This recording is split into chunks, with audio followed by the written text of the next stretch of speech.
तो हम लोग खड़ा होंगे तो ये धरना प्रदर्शन करेंगे और ये रोड जाम करेंगे। नहीं सुनवाई होगा तो हम लोग आएंगे, हम लोग उतरेंगे। रंजना तुम भी सुधर जाओ, मैं बिजली किन्नर बोल रही हूँ, मैं बिजली नायक हूँ, नायक, ठीक है।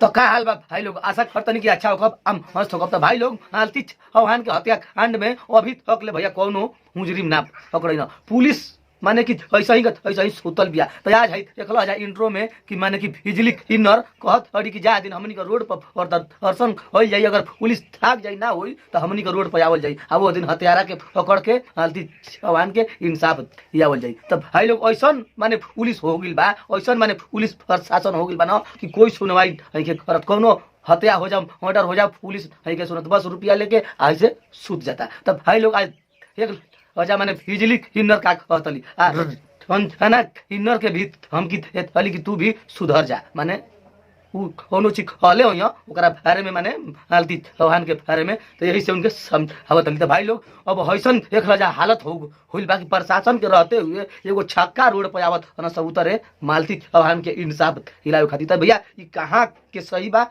अब ओहने लोग बताओ जा कि भैया पुलिस रहते हुए एगो छक्का एगो किन्नर आके एगो मालती चौहान के इंसाफ हिलावता रोड पर खड़ा होके। तब भाई लोग सही बात हम लोग कमेंट करके हमारे वीडियो में बताओ जा। हम वीडियो के एजिकल एंड करतनी, अगर हमारे वीडियो थोड़ा सा अच्छा लागल हो तो भैया लाइक करके शेयर कर दिया जा, हमारे यूट्यूब चैनल पर नया होक बजा तो सब्सक्राइब कर दिया जा, अगर फेसबुक पेज पर होक बजा तो पेज के फॉलो कर दिया जा। हिलत हम फिर ऐसा खबर के लेके, तब तक के लिए नमस्कार, धन्यवाद।